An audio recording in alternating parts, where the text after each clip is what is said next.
Okay.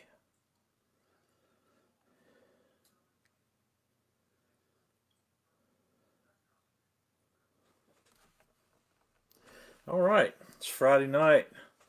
I think I've got everything up and running. Welcome back to the man cave. Uh, Last week on the beer, I had a black and tan, and that was so good. I'm gonna do it again this week. I'm gonna pour another black and tan with some of this Harp Lager and some Guinness. So let me get this guy poured in here. I think I'm good with that. I should have gone ahead and opened up this Guinness and let it do its thing. I think it's going to be okay though. Oh, that's going to be good.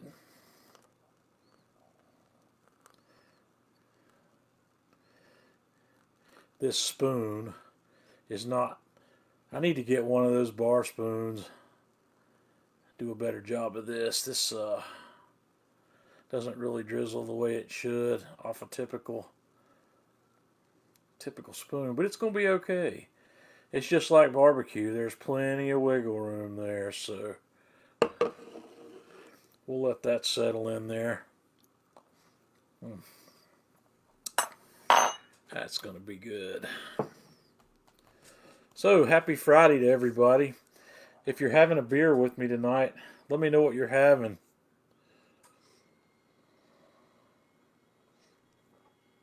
A Blue Moon Belgian and a Guinness. Joshua, that sounds interesting. I like a lot of Belgians. The Blue Moon, I've had it before. Will that layer out on top of a Guinness like this? If it will, maybe I'll give it a try. Uh, the other Belgian stuff that I have sitting around here is not something that I'd want to mix. But that's an interesting concept if it'll layer out. We'll have to give that a shot. So I hope everybody's having a good week or had a good week. It's Friday. It's the end of the week for most people and the beginning of the weekend, and it's just the opposite for me since I work a real job on the weekends. So I have to go to work tomorrow night, Sunday night. But this week, I had a lot of fun cooking this week. I got a lot of stuff done. I'm trying to get some extra videos done to get ahead because I don't like to spend a lot of time shooting video in December. I like to have a lot of free time in December where I don't have to worry about stuff like that. This week I did pumpkin bread. I got my mom's pumpkin bread recipe. If I hope you got to see that. That makes a really delicious pumpkin bread, and the golden raisins that I soaked up in the Jack Daniels was incredible. That that really worked well in that recipe. You you If you ever get a chance to try that, just taste the raisins coming out of the Jack Daniels before you put it in the bread because that's almost addictive right there. I could have sit there and eat that whole thing of raisins just like they were without worrying about putting them in the pumpkin bread. They were that delicious. Uh, we cooked the turkey this week. Made the Thanksgiving turkey video. Posted it up today if you haven't seen it yet. Uh, that turkey video is kind of special for me, I believe. I've done a lot of turkey videos, and for those of you that have followed me for a while, you've probably seen most of them or seen a lot of them. Done a lot of different things with turkeys, but this video is different because I sort of took best practices from everything I've ever done with a turkey and used them appropriately to make a turkey. And like I told you last week, turkey's not my favorite thing. I'm not a big fan of turkey. And to make turkey and make it well, it takes a lot of work. It's time consuming, and you got to do a lot of things and do them just right to get the best you can get out of turkey. And that's exactly what I did with this turkey. It came out perfectly. I've got no complaints about it. The only complaint I have is I was going to make the pan gravy, or which I did make the pan gravy, But when I cook my turkeys at 400 plus degrees, there's not enough left in the pan. There's not anything really left in the pan at those temperatures to do anything with. I tried a trick that I thought might work. I put some foil over the top of my drip pan and put a little bit of chicken stock in there, hoping that most of the moisture would stay inside the pan and not completely evaporate out. But no, it all evaporated out, and I didn't have anything but some burnt bits and scorched fat left behind in that pan. I thought I might be able to use some of it, but after I took it off and smelled it, I didn't want to mess with it. So game plan number 2, when you're looking for turkey drippings to make a pan gravy with, is when you're resting your turkey, it's going to give up some liquid. So that liquid, coupled with the liquid that had collected in the cavity of the turkey while I cooked it, I used those in the pan gravy, and it came out very well. It was really good. Everything came out just fine. I got no complaints. It made a beautiful tasting gravy. And I left a bunch of comments in the video description about the pan gravy. There's a lot of ways to do that, and I really should have done a little more with it myself, because I used fresh thyme and fresh sage that I have growing outside here to season the butter that I injected into that turkey. And I should have used some of that same sage and some of that same thyme in that gravy to add an aromatic to that, and I just didn't do it. I commented on it in the description and recommend doing it, but I didn't do it myself. So yeah, I probably should have. But that turkey was beautiful. It came out wonderfully. It had a beautiful skin on it, beautiful color, and I cooked it in the Classic 3, and I didn't use the slow roller, and I talked about that in the video also. The reason I didn't use the slow roller is because I wanted to use the drip pan, but now, knowing that I'm not ever really going to get what I want cooking at that temperature, I would have cooked it with the slow roller. So yeah, use the slow roller if you've got it, because you will get better results in terms of the even cooking with the slow roller. I've proven that out I don't know how many times on poultry. It's really the best way to do it. But I don't add any smoking wood when I'm cooking a turkey. I've gotten some questions about that, and sure, you can add all you want to that. You can hit the smoking wood, and somebody asked me, and with turkey, if you're asking me for what I would use on turkey, I would use hickory. Hickory's very powerful though, and I would only use a little tiny bit of it. But when you're looking for an aroma on smoked poultry, I think it's really hard to beat hickory. That's an amazing flavor, or an amazing aroma. Smoke all tastes the same. It's just different intensities of it. But hickory's very powerful, and you got to be very careful with it. And I just choose not to use any smoking wood on my turkey, because the difference is significant. I like less smoke, and I get enough smoke from the charcoal. And I also prefer to use a very, very super clean burning charcoal when I do poultry, so that's what I did here as well. The third thing I did this week, cooking wise, is a short video for next week. I made some homemade cranberry sauce. That's going to come up on Thursday. And growing up, we always had cranberry sauce on the table at Thanksgiving. And it was always the kind out of the can. And the homemade stuff is just so much nicer to have actual bits of cranberry in it. And somebody asked me when I posted some pictures of what I was doing about the bitterness associated with cranberry sauce, and sometimes they said it's too bitter for them. And I agree with that. It can be bitter. In order to get cranberry sauce to where it doesn't have that bitterness while you're working on it, you got to add salt. In the recipe that I've shared, I put in there, salt to taste, or a pinch of salt, or whatever. But you got to taste cranberry sauce as you go, because cranberries are very bitter, and you can't really adjust the bitterness out of cranberries by continuing to add maple syrup or sugar or whatever. The salt is the key to balancing out the bitterness in cranberry sauce. So as you're making it, add little bits of salt at a time, and it'll come to where you want it to be. I was also looking at my agenda today of things that I've got lined up to cook between now and Christmas. I've got about 3 or 4 slots that I haven't filled yet, but some of the things I've got coming up, I wanted to have a nice veggie side that you could serve at Thanksgiving or Christmas that you could do on your grill.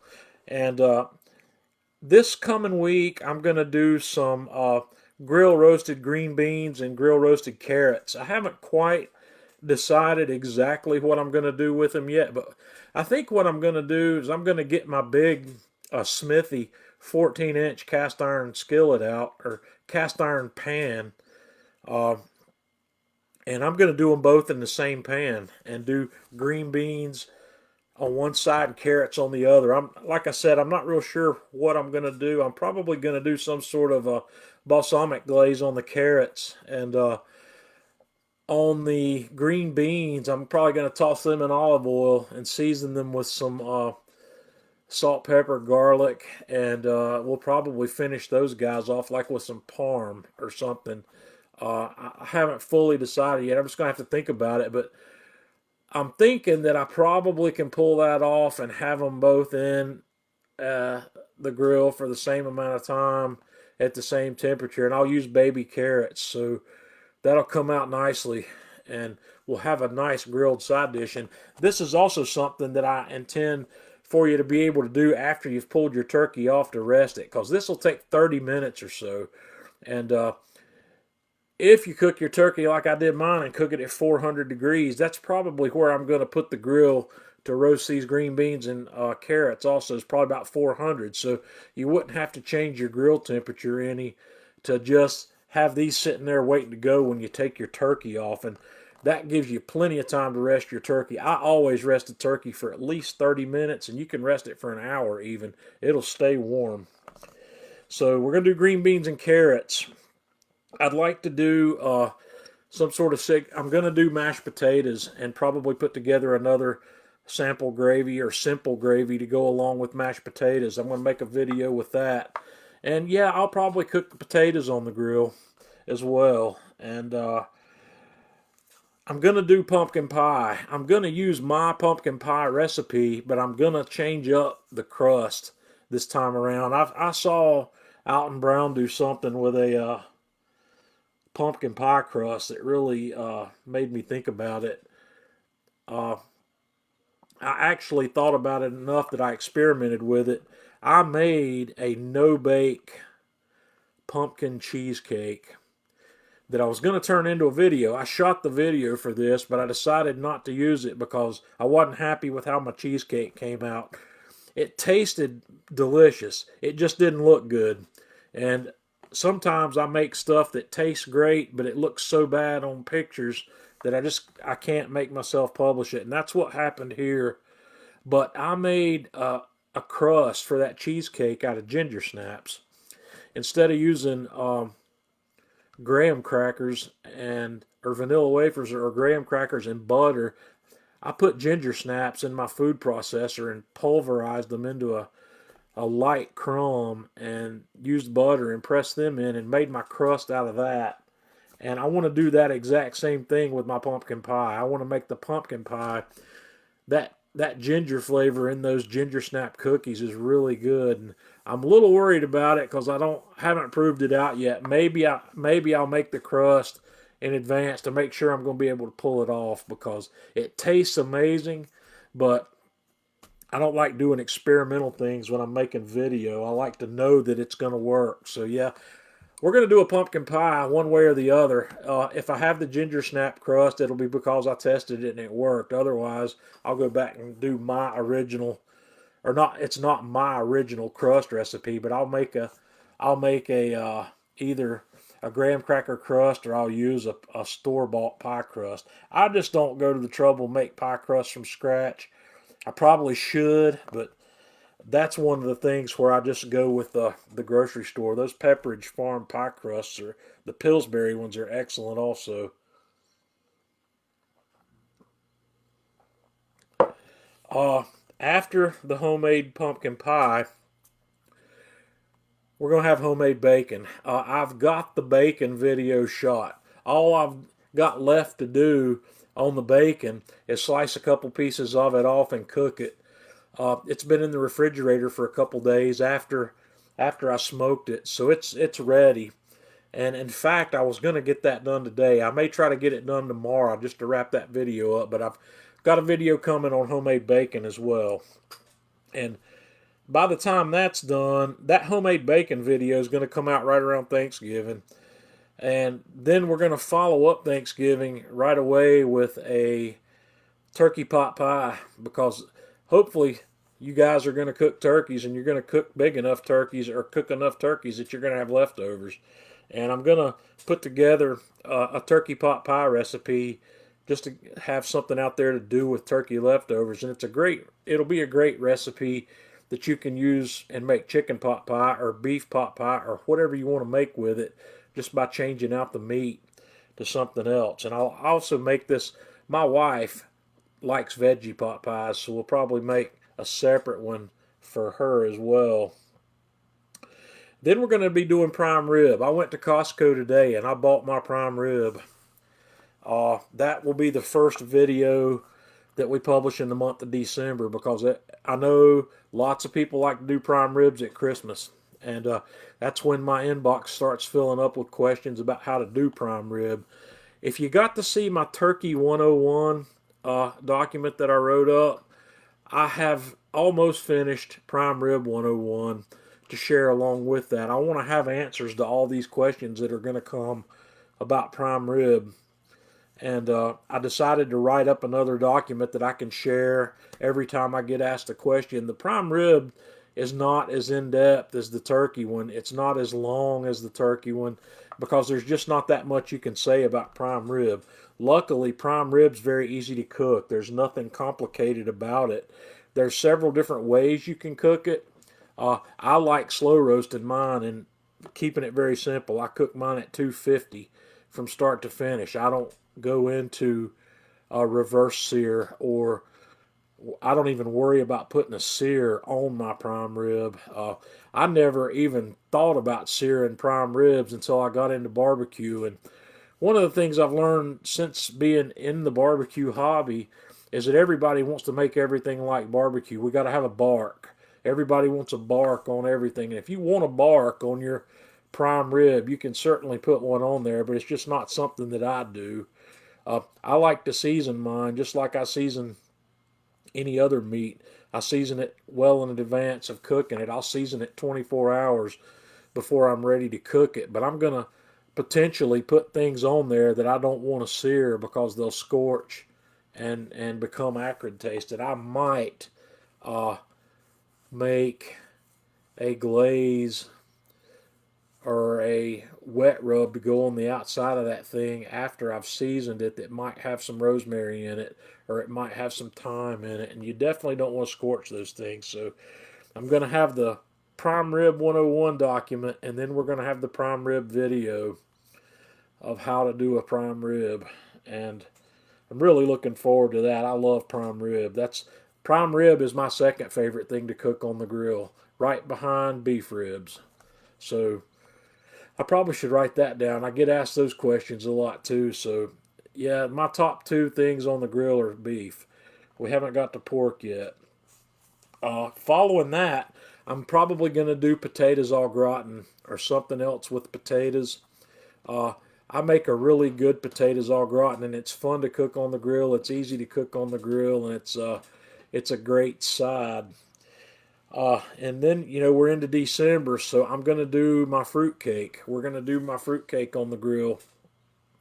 It's really good. My fruitcake's a little different. My fruitcake's got no nuts in it, but I'll amend the recipe to where you can add nuts if you like nuts. But I do a fruit cake that's really good, and one of the things I like about my fruit cake, it's one of the few things I ever cooked on the grill that my dad really told me that he liked, and having having that one in the repertoire is a good thing. So we're gonna do fruit cake, and beyond that, it's leaving me. I've got a note here. I've got 3 slots open before Christmas. Uh, One of the things I might do is candied pecans. I've done these before. They're easy to do, but they're fantastic to do on the grill with a get a little bit of a smoke hint to it. And my wife absolutely loves them. They're pecan halves that have been tossed in sugar and just a little bit of cayenne pepper, and they're really amazing.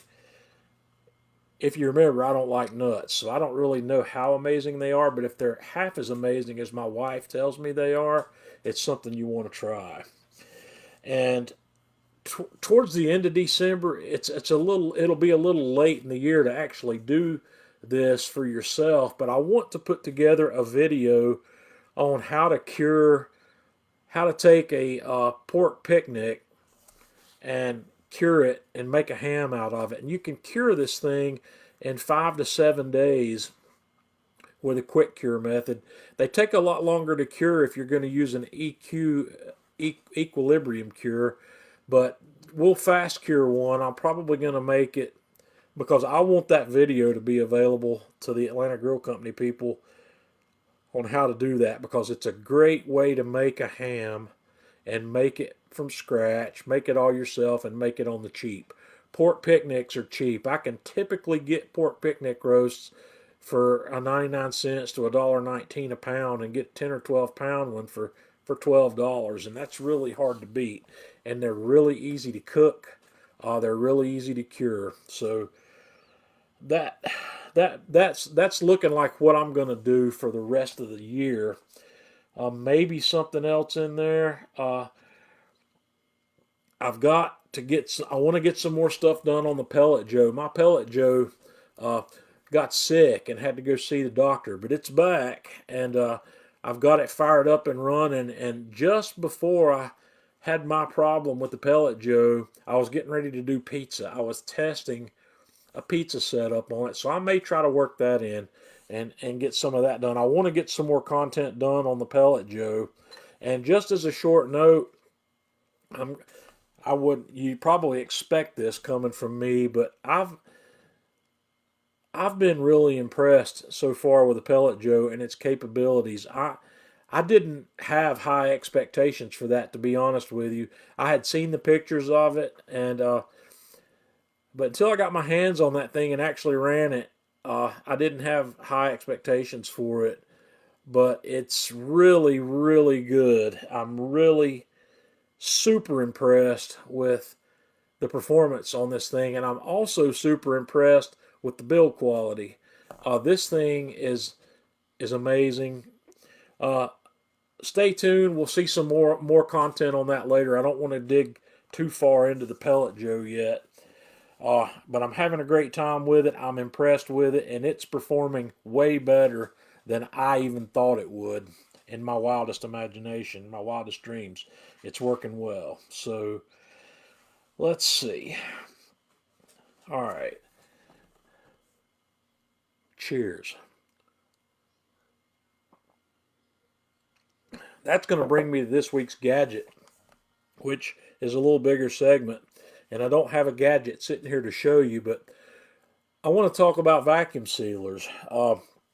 I've got a video that's going to come online tomorrow on the Man Cave Meals channel. It's a product demo of the current chamber sealer that I'm using here at the house.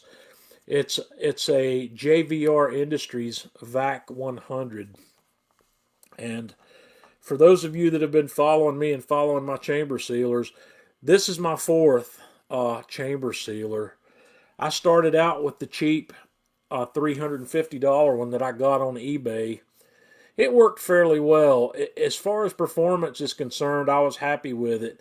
I was having some issues with it that I didn't like with its sealer bar, and I decided that I wasn't going to keep that. And I bought the Avid Armor, I paid $5.99, I think, for the Avid Armor, and I was pretty happy with the Avid Armor in the beginning. The Avid Armor, uh, it's kind of hard to describe. It performed fairly well. I had a couple of issues with the sealer bar not recessing properly after I would vacuum something, and what would happen is when I would close the lid on it to seal the next bag, it would pinch my bag shut and cause the bag to inflate inside of the chamber sealer. But I think I got all that sorted out. But by the time I did, I was ready to try something else. And I bought the VacMaster. I think it was called the Vac 200. They've got I think it was $3.99. It was cheap.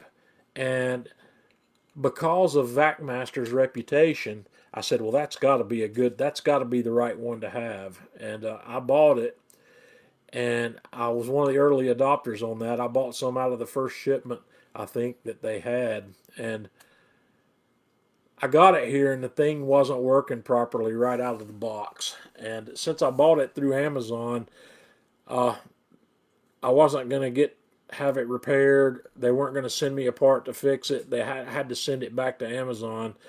And so at that point, I just decided I'm not going to mess with it anymore. So I really don't know how good that sealer might have been, but I do know that mine had problems right out of the box, so I sent it back. And while that one was sent back and while I was deciding what I wanted to do, I put my cheap eBay vacuum sealer back in production and started using it again. I can't be without one of these things. I use them so much. I can't. I don't know what I'd do without one at this point. But in the meantime, Darren Wilson over at the Fire and Water Cooking channel on YouTube and on Facebook was telling me about this JVR Vac 100.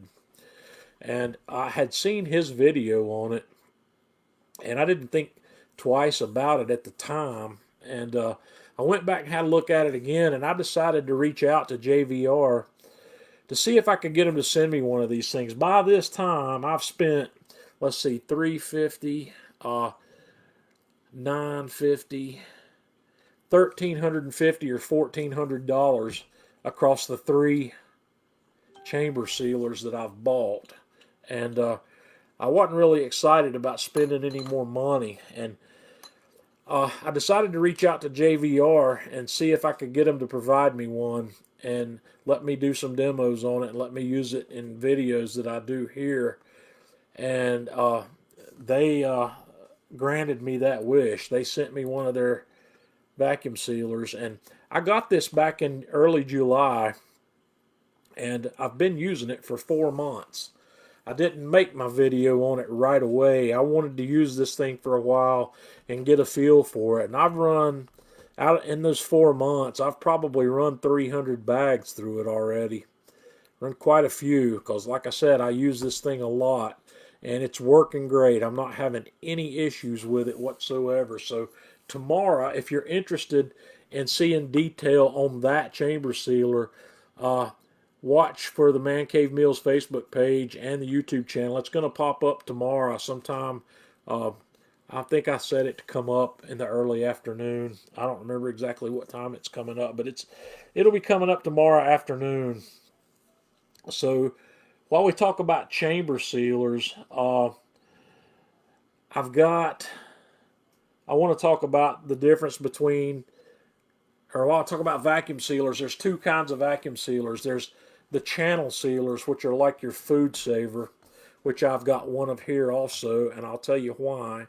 And then there's the chamber sealer. The chamber sealer produces a better and tighter vacuum than the channel sealers does, just by the nature of the way it works.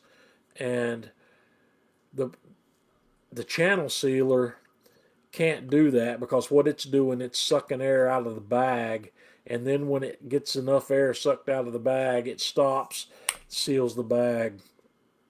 The advantage for me at this point on the channel sealer is that I can still use that if I want to seal something that's large, like a rack of ribs or a big Boston butt or a brisket or a big piece of a brisket.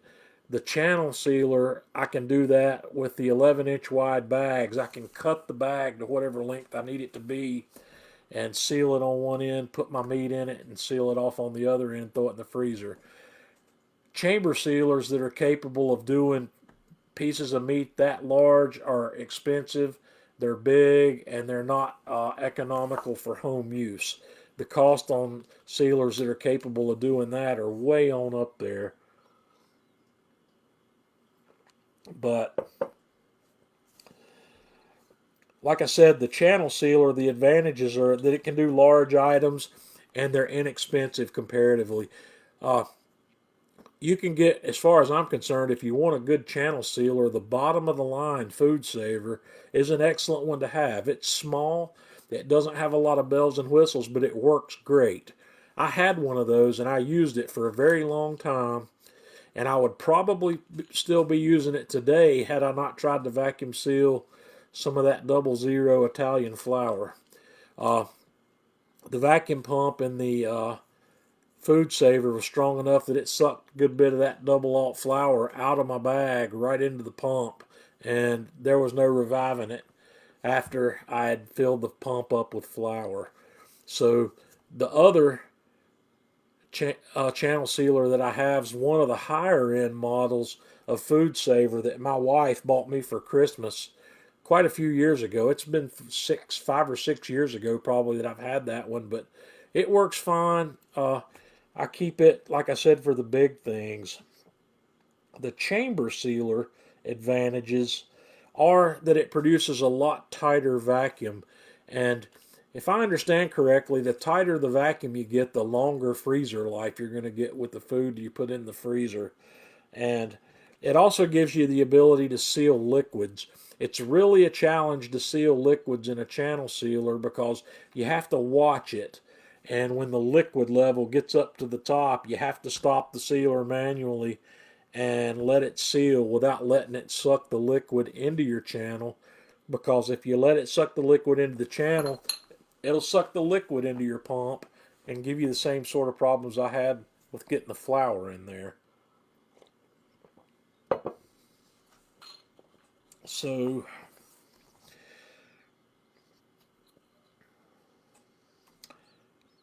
chamber sealer advantage, one of the big ones I think for me is the bag cost. Uh, I got some numbers here I put together just so I could kind of describe this. Uh, I looked up some generic Food Saver bags on Amazon, the 8-inch bags, which are the most common bags I use. And the most common bags I use in my chamber sealers are the 8x10s. So uh, there was a generic Food Saver bag on Amazon. There were two 8-inch wide 50-foot rolls. So that's 100 feet of a vacuum sealer bag. And when I figured out roughly how many 8x10 bags you could get out of the 100 feet, I came up with a number of it costing 19 cents a bag. You can't get a full. You have some waste when you're making bags with a Food Saver. You have an inch or better, an inch or 2 inches of waste on each bag because it will not create the seal right at the edge of the bag. There's some overhang on both ends. So an 8x10 bag on a Food Saver is going to use at least 12 inches or maybe even 13 inches of bag to make that. So I figured it up roughly and it comes up to 19 cents per bag when you're paying $17 for 100 feet.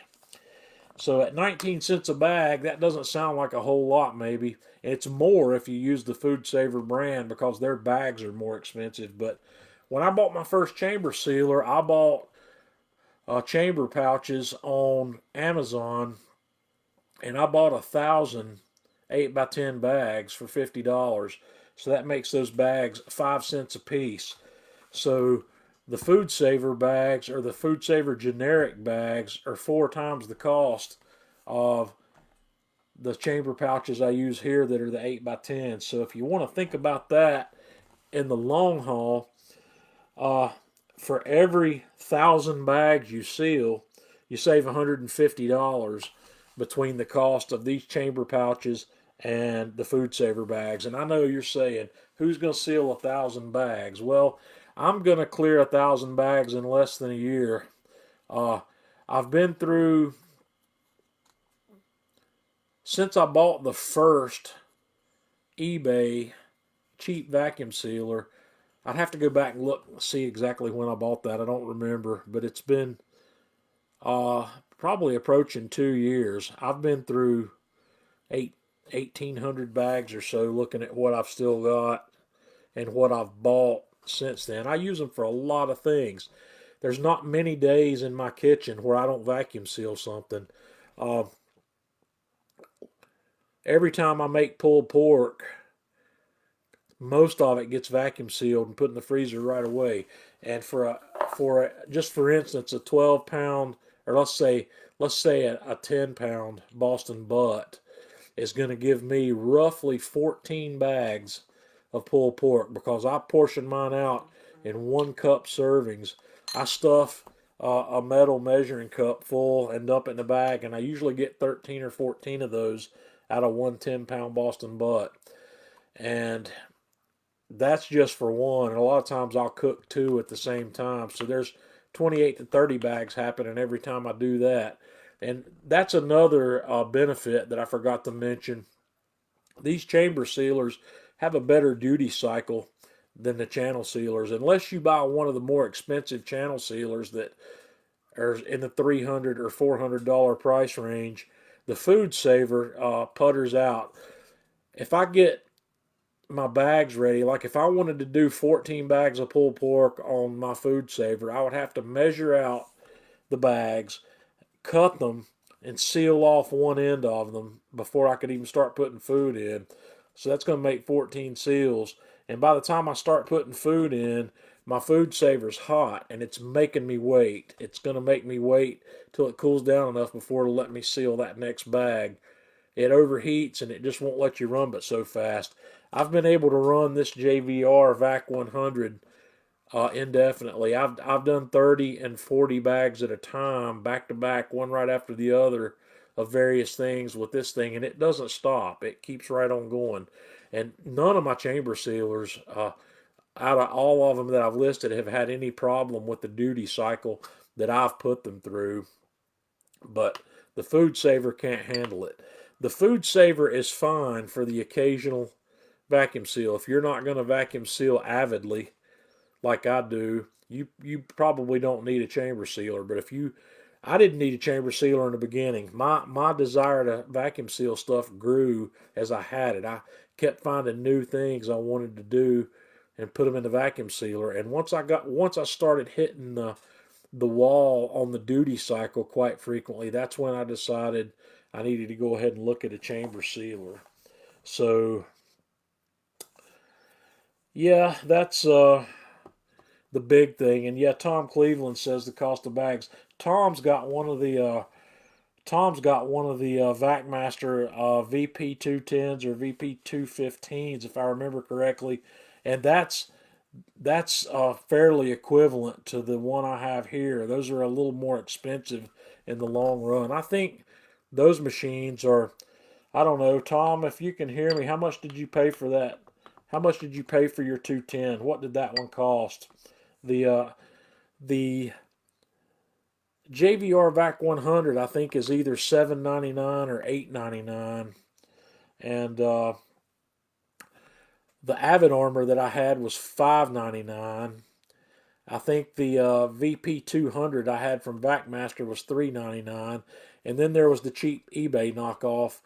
And the eBay knockoff is a very similar machine to that VacMaster VP 210 or VP 215. It's very similar to that. It was $350, and they're not cheap, but they are. Some of those lower end ones are as cheap as the high end channel sealers that are out there. Weston makes a really nice channel sealer. The Avid Armor people have a really nice channel sealer also. I think it may have been $2.99. I don't remember. You'd have to look, but Okay, so just keep an eye, excuse me, keep an eye out if you're interested in chamber sealers. And I don't know what to tell you on that. It's not something I can sit here and recommend because it's not a right recommendation for everybody. It's the right recommendation for somebody who does a lot, which I do. So that's all I had lined up to talk about tonight. Just talk about what we're cooking and talk about these vacuum sealers. I've become a big fan of the vacuum sealer. I love doing. My wife likes to buy bacon in bulk, and she's always opening a pound of bacon, and the bacon kind of goes bad in her refrigerator before she uses the whole thing. So what I do when she gets bacon, I break it down into 3 or 4 slices and individually vacuum seal them. I've got some small 6 by 8 inch chamber pouches, and I'll put her bacon in there. I'll fold it over, put it in the bag, vacuum seal it, and put one in her refrigerator and put the rest of them in her freezer. And when she takes one out of the refrigerator, she just pulls another one out of the freezer, and she's always got bacon that's ready to go when she wants to cook her bacon in the mornings. She microwaves her bacon, and it doesn't take very long. And she's always got just what she needs because she's got a husband that vacuum seals it for her. So that's just one example. Another example of how I use it, I don't use it just for leftovers. We buy things in bulk and we break it down into portions. I've bought in the past the the 25 kilogram bags of the Caputo 00 pizza flour, and that's a lot of flour. It takes me a really long time to go through that much flour. And if any of my people here that might be listening to me tonight are in my local area or within an hour of me, if you're interested in 00 flour and like to split a bag with me next time I decide to get some, let me know because I'd really love to buy less than 50 pounds of this stuff. All right.